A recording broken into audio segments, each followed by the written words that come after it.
So just after falling 30 feet and getting seriously injured, it doesn't seem like the right time to think about miracles or to think about letting God prevail in your life, but that's exactly what Whitney Archibald did when she had an accident last summer. And even through our most difficult and painful moments and our most damaging mistakes, we can witness the miracles happening all around us if we open our hearts and let God prevail. Here's a few fun things to know about Whitney. She's a mom of 5, lives in Colorado. She loves being outdoors, which is going to be part of this story today. She's also a host of 2 podcasts, one of her own called How She Moms, and one for BYU called the Why Magazine podcast. And Whitney, thank you so much for being here. I know that it actually was a miracle for you to be here, so thank you so much. Yes. Oh, I'm so excited to be here. I love listening to the Magnify podcast, so it's an honor to be on it. Oh, well, we're happy to have you. So because we talked about you loving the outdoors and we're about to get into a story about you falling, could you just kind of recap that experience for us? Just share kind of what happened, not all the nitty gritty, but just enough for us to get a taste of maybe what actually happened that day. Yeah, so I was taking some of my nieces and nephews and one of my sons on a trip. I had taken a bunch more the day before, and we were going up to Rock Canyon right behind BYU, and that's where I climbed when I was a student. I love that place. So, I was getting everything all set up. My son and I set up the routes. Everything was good, but I didn't like the way my rope was rubbing on the rock. So I thought I'd reset it. I got everything set up well, safely with that. I did my checks with my son. Everything was good. I told him to go ahead and start belaying one of my nephews. And then I realized I had forgotten an essential piece of equipment for lowering myself down, an ATC, so I could rappel down. And so I had my brother send it up, got all set up again. And I was kind of rooting on my nephew who was climbing. I could see the rope going over the edge. And I kind of swung over. It was a little bit of a thrill, like one of those, I had to kind of, it was a bigger drop than I expected. So I let out a little squeak as I lowered myself, as I jumped off the edge, and then, caught myself with the rope. What I had neglected to do is to, the most important thing, obviously, is to lower both sides of the rope down. And I had already done that check with my son the first time before forgetting the equipment. And so in my mind, I had already checked that box and completed that step. Wow. What I should have done, obviously, is lowered the rope, checked with my brother, who is now my partner, and made sure it was down. But I, as our minds do sometimes, I just thought I had already done that. The part of the rope I could see looked great, Right. So I start lowering myself and I short rope myself, which is one of the most basic mistakes you can make. Rappelling, I obviously knew better. I pride myself in being a safe climber. But so the rope, very soon after I came over the edge, it dropped, and we went back and measured, and it was 30 feet. So I fell backwards. People ask me if it went in slow motion. It did not go in slow motion. It was fast. And I was Fast, suddenly, 30 feet. I was suddenly on the ground, basically thinking, what have I just done? What I had done is broken most of my bones, a lot of my bones. I was lying on the ground. I was having, it obviously knocked the wind out of me a little bit more than the monkey bars at school. So I couldn't breathe. I immediately wiggled my fingers and toes to assess damage. Like, am I paralyzed? What's the extent of the damage? I kind of checked in with my head, like, am I thinking clearly? And I surprisingly was thinking very clearly, and my senses seemed like heightened. Obviously, the pain receptors were heightened. We're also heightened. Yes. But, I could see the blue sky and dragonflies flying, and I could hear all the commotion going around me. Everything just seemed in high relief. I did not lose consciousness at all. Yeah, I could think very clearly, but the first thought that went through my head was, what an idiot. And that's the first word I said, is idiot. No. I just felt so stupid for making this basic mistake. I've been climbing for, at least 30 years. Well, yeah, about 30 years.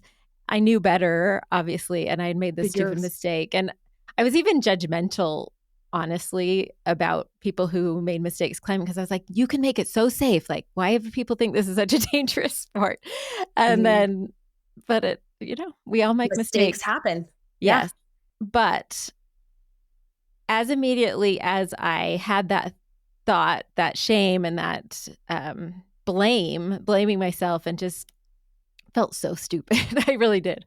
I immediately felt the presence of the Lord with me, and he immediately reassured me that I'm human and humans make mistakes and that I could not dwell on this I get Mhm. emotional thinking about the experience because it was such a sacred experience, and that was it. That was the end of my shame and my that awful feeling of inadequacy. I just felt his grace and his love for me at that moment, and that was dismissed. I had other things to be worrying about, and it was gone. And that was kind of the first of the great blessings that I got after the fall. Well, and it's interesting because obviously your mind goes to the first miracle, which is you lived. Right? You Right. your faculties were there. You could wiggle your fingers, wiggle your toes.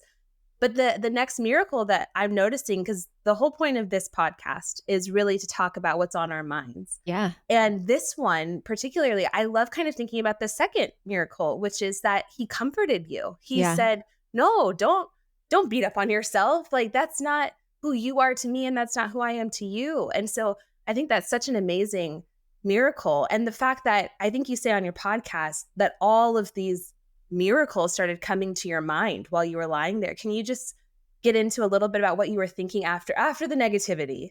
Then Yeah. came this flood of love and positivity in different circumstances, including with the EMS, right? When they came to rescue you as well.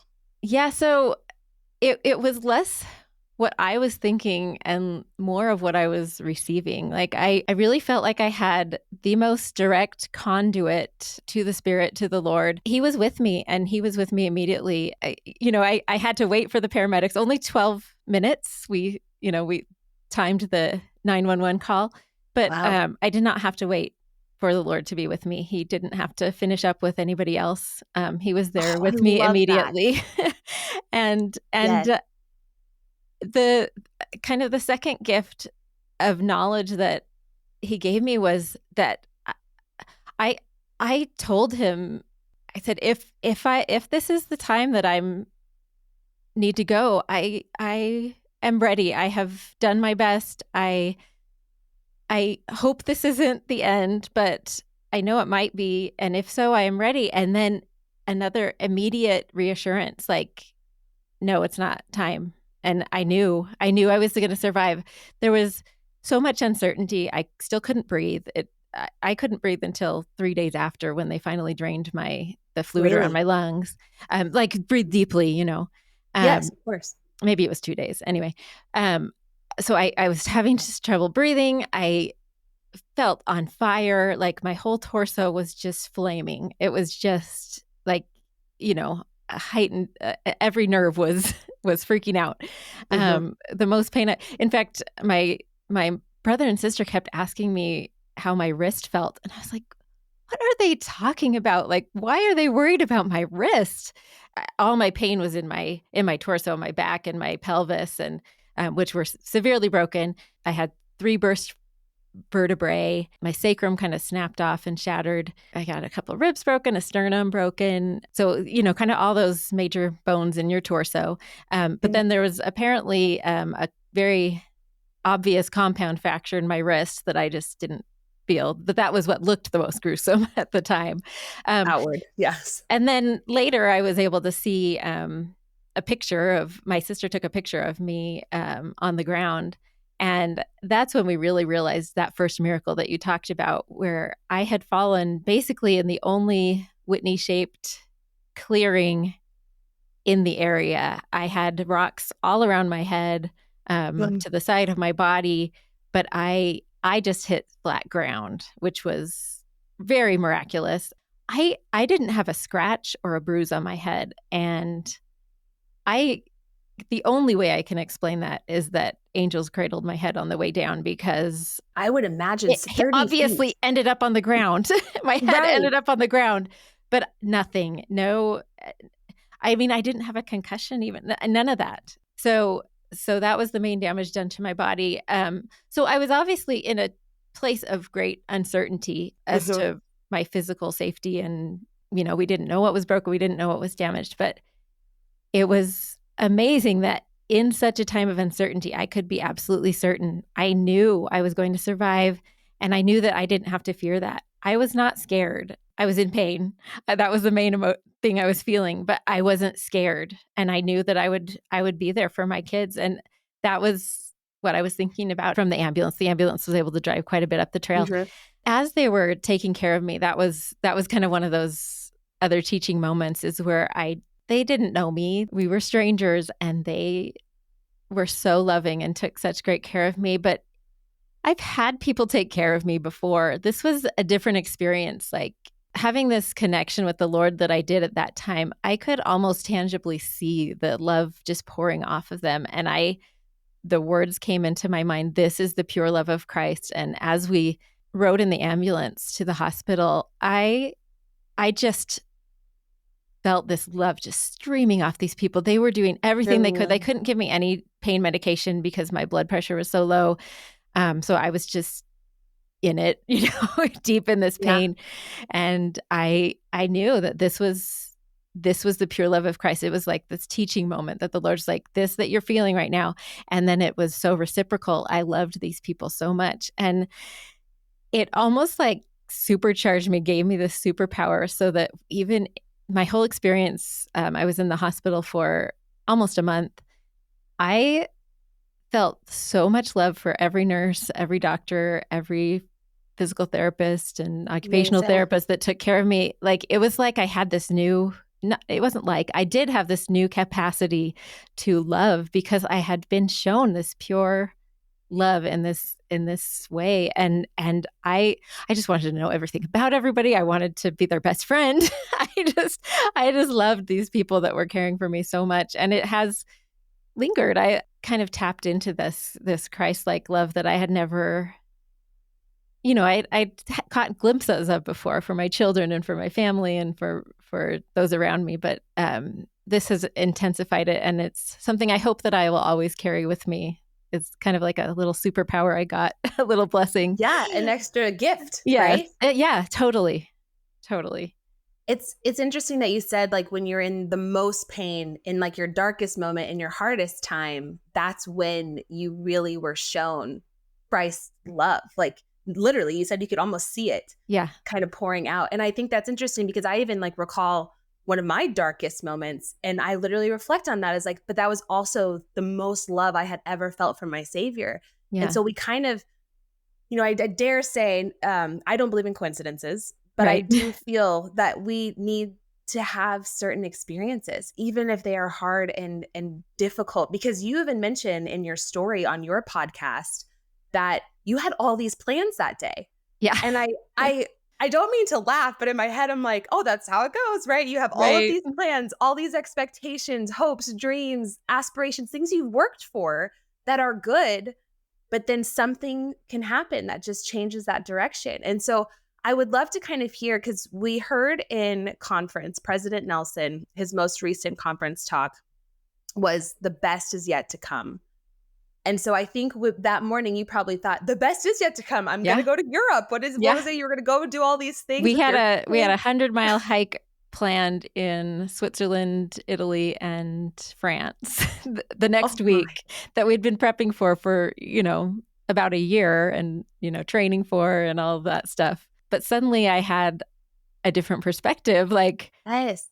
Europe's still going to be there. All I cared about were, like I said, my people, like the people that I still got to be with. I knew that, I had interviews planned that day on BYU campus. I had all sorts of things. I had a concert that I was going to go to that we'd been looking forward to.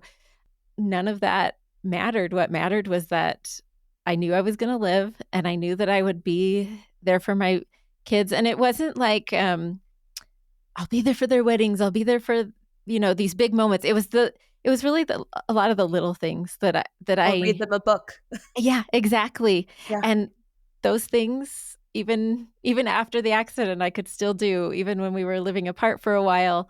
I could FaceTime them and read them their bedtime stories, and I could, anyway, that has been another thing that has lingered, is just like, okay, what we think is important in the moment may not be the most important thing. And it has just given me, well, this eternal perspective, thinking celestially, Well, I guess, if we're talking about I agree with what the you. prophet has told us. It really made it very clear what was important. It also ringing in my head, good, better, best. Yes. We sometimes as humans, we're like, oh, this is good. These are good things that are, yet to come. And it's like, actually, there's a celestial perspective that sometimes we forget about. And that is the yet to come that we lose sight of, maybe just going on day to day. And it sounds like you got to get this glimpse of like, oh no, there's so much beauty and things that we forget how they're small and we might think they're mundane or insignificant, but really they are the most miraculous parts of our existence and of our eternal being. And I think that's just so amazing.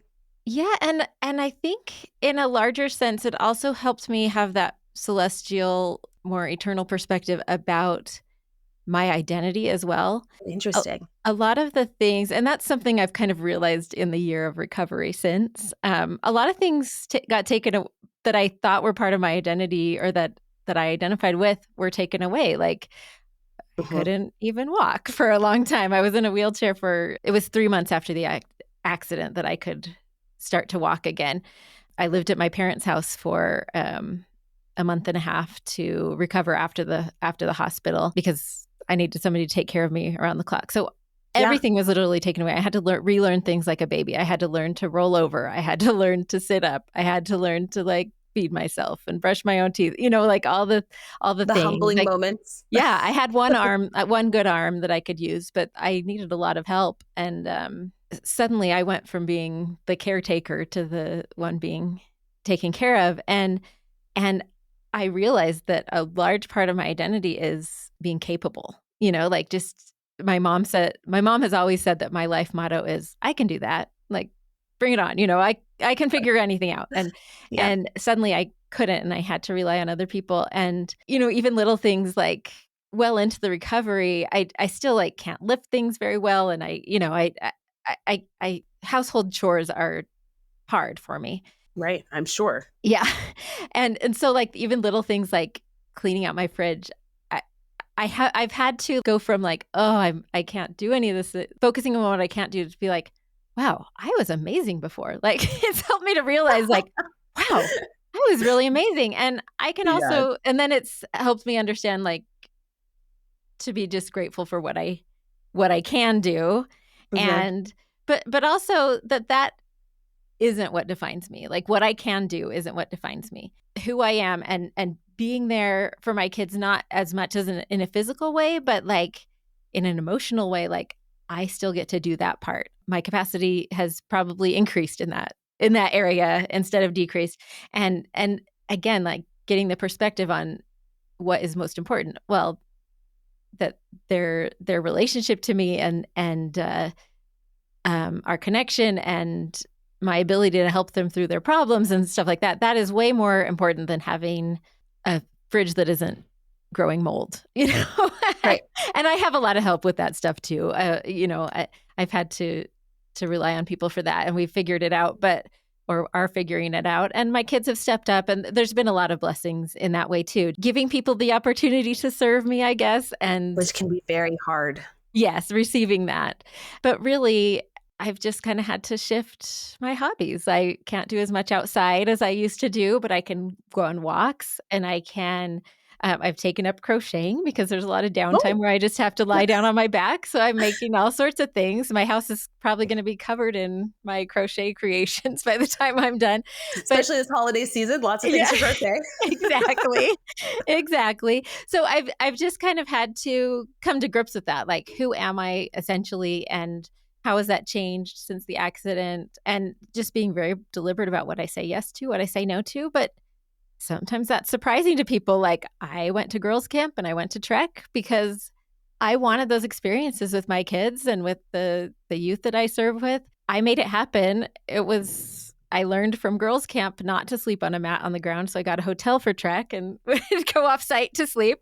But I I know how I want to spend my time, and I'm able to be more deliberate about it, and I'm able to let go of the things that I wanted to control before, some of the things that I can't do anymore. So I keep learning from this accident, and I just who I am and what's important to me. Well, you're such an example, and I'm sure to your children, your family, and extended friends, because to thinking about letting God prevail in your life, I think also involves letting things go, right? We can't control everything. We are not the ones who are going to be able to do all the things that He can do and give us the blessings that He can bless us with by saying, "Okay, Lord, I can't do this. I'm going to give that to you, but I'll do what I can." And to be joyful in that. I feel like you have been able to see the joy, which is a miracle, because I'm gonna tell you, I might be a little grumpy if I was in your Oh, there's been some of situation. those days for sure. Yes, but I think it's beautiful to be able to see you truly genuinely have the Spirit with you and through such a hard and difficult time, and having to sacrifice. We can't talk about this without having to say that you've sacrificed something, if not multiple things, in this Yeah. process. Yeah, for sure. And you could spend time focusing, like I said, on the things I can't do. But there's been like little subtle things, some not so subtle. Like I feel like where things have been taken away, other things have been given that are maybe even more important. Like one thing I've noticed is that I've always wanted to feast upon the word. Same. My mom is such a scriptorian, and I always wanted that. My desire to learn from the scriptures and read from the scriptures to get into that level of feasting. We're promised that in the scriptures. We're told that that's possible. I never quite. I always liked scripture study, but I'll tell you, after this accident, almost immediately the feasting came. Like Oh, I have had the most incredible year studying the scriptures and like just an increased desire to just know everything and learn everything that I can. That is one of the gifts of this accident as well. Like I can't get enough, and I listen to podcasts and I study, and I just I reached feast level, and and I hope I always congratulations. stay there. But I love it. That doesn't mean I have all the knowledge that I want to have, like, but But that's wonderful. I have a greater desire, and I do think that is one of the blessings, that as I got to know the Savior better through this experience, it just fills me up to feast on His word, and my prayers have been more meaningful because I've had this increased level of communication. I just feel like I feel like most of the gifts that I have increased my capacity in are spiritual gifts, and whoa, like that's amazing. And when my Yes, physical is decreased, like which would you rather have? I prefer the spiritual. Like I'm yes, grateful yes. to have that take up maybe some of the space. I don't know. that No, that's a great way of looking at it, because it is. I mean, I think sometimes we can focus on the sacrifices, the things we're missing out on, but to be able to see His hand in our life and be able to see the benefits, the blessings, the spiritual gifts, I mean, that's huge. That's yeah, something that we can take with us, right? We can't totally. take anything with us, but we can take our knowledge. And so that is where we need to be kind of putting a lot of our effort. And so kind of with that thought process, what would you say to women who are listening right now who want to notice more of God's miracles? What would you say to her? How to do that? What to think about maybe? I think as trite as it sounds, just sometimes making lists. I like I've lists. had to do that from time to time. Like okay, here are all the things I can do, and like Mm, focus on what I can do. But I think I couldn't have done it without reliance on the Lord. Like, we can do a lot on our own, like that work, the making lists, the talking to positive people and surrounding yourself with positivity and reading our scriptures, all the work we can do. But in the end, we do have to turn it over, and if we're not feeling like we have that capacity, we can ask for it. And like, I really want to move forward, and I really want to focus on the good. I'm not seeing it right now. Like that's a request we can ask of the Lord, and one that He really wants to grant us. So, Yeah. I mean, I really had to. And sometimes I did also rely on the other people that the Lord has blessed me with in my life. We can ask for any of the gifts that we lack. And that is a really cool blessing that the Lord gives us. Yes. Like, if it's not your strength, the Lord wants you to ask. That is such a great point. He does want us to ask, and we can ask for anything good, especially because Yeah. I really like how you mentioned. It's interesting. You didn't say make a gratitude journal.